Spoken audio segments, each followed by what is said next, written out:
ایسی ایک دن میں گیا تو ایک جوان بندہ یعنی اچھی صحت والا وہ بستر کے برابر میں نیچے الٹا پڑا ہوا نا ایسے سسک رہا تھا. اب باقی اس سے گرد جمع ہو کے جو ہے نا وہ جو اپنی اپنی ذہنی استعداد کے مطابق جو ہے نا اس کی مدد کرنا چاہ رہے تھے اور اس کو مشورہ دے رہے تھے.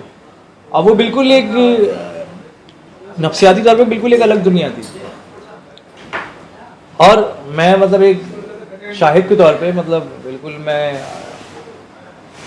ایسا لگ رہا تھا کہ میں بالکل ایک دوسری دنیا کا آدمی ہوں اور اس منظر کو دیکھ رہا ہوں. اور وہ مطلب آپ اس کے اندر اس کیفیت میں داخل ہو جائیں تو آپ کو اپنی دنیا جو ہے وہ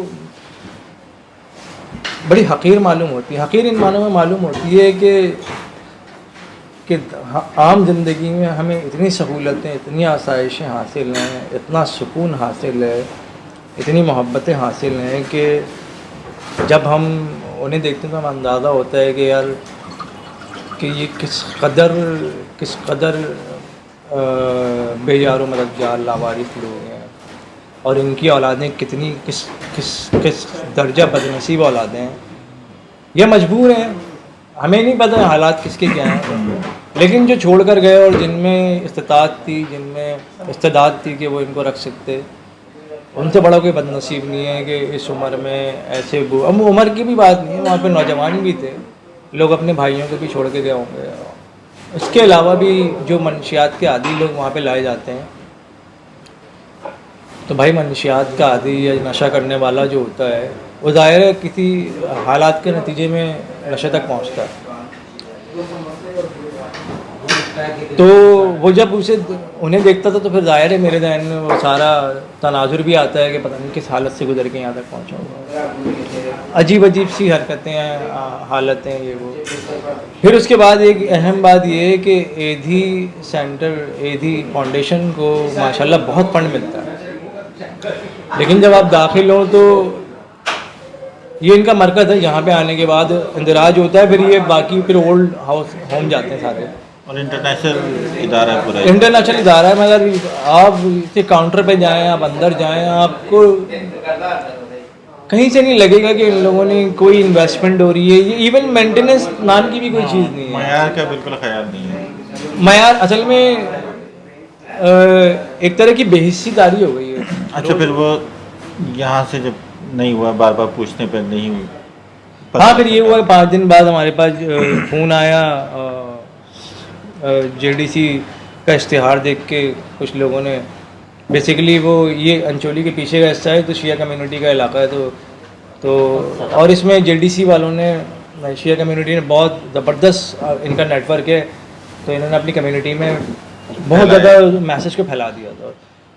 اور اس میں بلا شبہ تب آفس کے بہت سارے لوگ خاص طور پہ جو شیعہ حضرات تھے انہوں نے, اور میں خاص طور پہ اس لیے کہہ رہا ہوں کہ نتیجتاً JDC کے اشتہار پہ ملے, ورنہ جو لوگوں کی محبت تھی. یہ اصل میں زندگی کے 2 رخ ایک ساتھ دیکھے ہیں میں نے. دوسرا رخ یہ تھا کہ ناقابل تصور, ناقابل توقع اور ناقابل یقین حد تک جو ہے وہ جس طرح لوگوں نے اپنے پورے جذبات کے ساتھ سپورٹ کیا اور افسوس کا اظہار کیا, اپنا کنسرن ظاہر کیا, وہ ناقابل یقین تھا. اور اللہ کا لاکھ لاکھ شکر ہے کہ ایک تشکر کا مقام تھا. جب وہ نہیں ملے تھے اس وقت بھی, اور جب وہ مل گئے تھے اس کے بعد اتنے فون آئے تھے کہ میری بیٹری ختم ہو گئی تھی اور مجھے بیٹری جو ہے وہ بھی چارج رکھ کے بات کرنی پڑ رہی تھی. لیکن بہرحال بہت ہی یونیک تجربہ تھا, بہت ہی یونیک ایکسپیرینس تھا. تو وہ کنیکشن جو تھا کہ جب وہ مل گئے تھے تو انہوں نے کیا بتایا, انہوں نے کہ بھائی انہوں نے 2 ورژن پیش کیے. تو انہوں نے یہ کہا کہ جناب ہمیں یہ کل رات کو ملیں, ہم نے انہیں النور چھوڑ دیا ہے. لیکن جب پھر ہم ان کے پاس پہنچے تو انہوں نے کہا کہ ہمارے پاس 2-3 دن تھے. تو میں نے پوچھا کہ بھائی ایدھی میں کیوں نہیں دیا, تو کہنے لگے ہم نے ایدھی کے حوالے کرنے کی کوشش کی, انہوں نے لینے سے انکار کیا. انہوں نے کہا ان کی حالت بہت خراب ہے, ہم نہیں لے سکتے. اگر تو یہ سچ ہے تو یہ بہت بڑا سوال ہے تو کہ بہت ہی افسوسناک بات ہے. اس کی وجہ یہ ہے کہ ایدی فاؤنڈیشن کے پاس اور ان کے تمام ان کا اداروں کے ریکارڈ موجود تھا پاس سر. تصویریں بھی موجود تھیں, اشتہار بھی موجود تھا, سب کچھ موجود تھا. دیکھیں سیدھا سا فارمولہ ہے, جہاں ریاست اپنا کام نہیں کرتی نا وہاں پہ گیپ تو فل ہوتا ہے. ہاں پھر اس وہ گیپ کے فل اندر کوئی ہوتا نہ ہے. کوئی بھرے گا ضرور. اور جب وہ گیپ فل ہوتا ہے تو ریاست اپنی ذمہ داری سے مزید بچنے کے لیے اسی گیپ کو اسی گیپ کو جو فیسیلیٹیٹ کرتی ہے, سپورٹ کرتی ہے, اور اس کی طرف سے نظر بھی پھیر لیتی ہے. جو جھریاں نظر آ رہی ہیں ان کو ہی بھر دے گی وہ, اور اس کے بعد کہے گی اور وہ پھر وہ وہ اپنے پردے میں بڑے سے بڑے کرائم کا بھی مرتکب ہو رہے ہوں, ادارے ریاست کو کچھ لینا دینا نہیں ہوتا. یہ تو حقیقت ہے. لیکن یہ ٹھیک ہے, ریاست کی تو نااہلی ہے. ہمارے سامنے اور ادارے بھی ہیں, جیسے جے ڈی سی کا نام لیا یا سیلانی ہے. مطلب شاید یہ ابھی اس لیول پہ نہیں ہے, جن کا 10-12 سال کا 15 سال کا. ایگزیکٹلی اصل میں بات یہی ہے کہ یہ نوآموز ہیں, جو جب کوئی بھی نیا کام شروع کرتا ہے نا, یہ کہہ لیں کہ جیسے چھپا ہمارے سامنے موجود ہے نا, انہوں نے سیکھنے کے باوجود یا کہہ لیں سیکھنے کے بعد اپنے آپ کو اتنا بہتر رکھا ہوا ہے دوسروں سے. اور یہ یقیناً اب یہ کیونکہ یہ تجربہ کار ہیں تو ان کو بھی اپنے آپ کو تبدیل کرنا ہوگا. ان کی ایمبولینس ہو گئی, ان کے مردہ خانے ہو گئے, غسل تجہیز تکفین والے معاملات ہو گئے, یا پھر ان کے جو شیلٹر ہوم ہیں, سب جگہ صورتحال بہت خراب ہے. بہت. اور ایدی صاحب کے زمانے میں بھی خراب تھے صورتحال, لیکن ان کے جانے کے بعد تو بہت ہی برا حال. لیکن بات یہ ہے, ریاست جب تک یہ مانیٹرنگ نہیں کرے گی اداروں کی, چاہے وہ ادارے سرکاری ہوں, ریاست تو خیر اپنی مانیٹرنگ نہیں کر پائے گا. ہاں, اب بات یہ ہے کہ سرکار تو سرکاری اداروں کی مانیٹرنگ نہیں کر پائے, پارلیمنٹ سے لے کے اسمبلی تک جو ہے وہ ناقابل یقین حد تک گھٹیا شخصیات کے لوگ جو ہیں موجود ہیں.